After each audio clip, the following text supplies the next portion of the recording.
বহুত ডাঙৰ দিল এটা দিল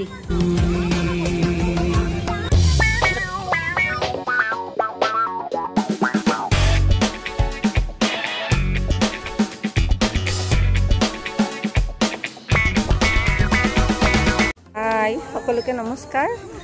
আৰু আজি আমি আহিছো ইকো পাৰ্কলৈ গাড়ী ৰাইড হ'ব এতিয়া ইয়াত ধুনীয়া ৰেষ্টুৰেণ্ট বনোৱা আছে আহিলে ধুনীয়াকৈ খাব পাৰে ইভিনিংটো অকণমান ওলাই আহিব মন যায় যিহেতু আমি সদায় অসমত নাথাকোঁ সেইটো কাৰণে ভাবিছোঁ অসমত আছোঁ যেতিয়া থকা দুদিন আমি অকণমান ফুৰোঁ আৰু যিহেতু দুৰ্গা পূজা খতম হ'ল সেইটো কাৰণে এয়া আহিছে ল'ৰা পাৰ্কত জাম্পিং গাড়ীও চলালে জিপচিখন আৰু এয়া খুৰী লগত আছে মই অকণমান ৰাউণ্ড মাৰি আছোঁ পূৰা একদম বিৰাট ডাঙৰ আৰু বিৰাট ডাঙৰ পূৰা সিমূৰৰ পৰা সিমূৰলৈ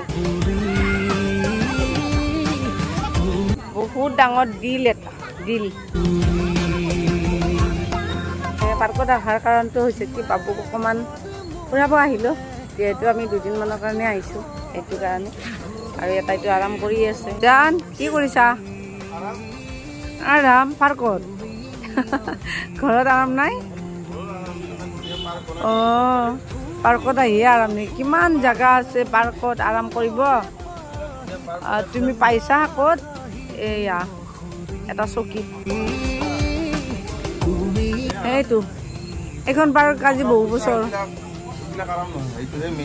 হয় নেকি আৰু সেয়া বাবু বাবু ধনু বাবু ক'ত উঠিছা জাম্পিং জাম্পিং কোৱা কোৱা ভালকে কোৱা জাম্পিঙত অঁ সি জাম্পিঙত উঠিছে আমাৰ একেবাৰে ওচৰতে হয় ইকো পাৰ্ক আমি কিমান আহিছোঁ ন আগতে ইমানটো ভাল নাছিলে বাৰু এতিয়া ভাল হ'ল অলপ আগতে অঁ হ'ব পাৰে কিন্তু চোৱা ইয়াতে মানে কি পূজাত যিমানবিলাক সামগ্ৰী আনে উঠা পাৰ্ক হওক মানে কি উঠা ঝোলা হওক মানে গাড়ী হওক এই যে গাড়ীত উঠিলে বাবু গাড়ীত উঠিলে তাত দুখন গাড়ীও ৰখাই আছে আৰু পাৰ্কখনত আহিব এইটো এটা ধুনীয়া দিলৰ চিন আৰু দিলৰ চিনটো চালে খুব ভাল লাগে সেইটো কাৰণে আহিব এই ৰঙিয়া ষ্টেচন ৰোডত হয় যিসকলে গম নাপায় আহিব ৰঙিয়া ষ্টেচনৰ ওচৰতে হয় আৰু টাউনৰ পৰা বেছি দূৰ নহয়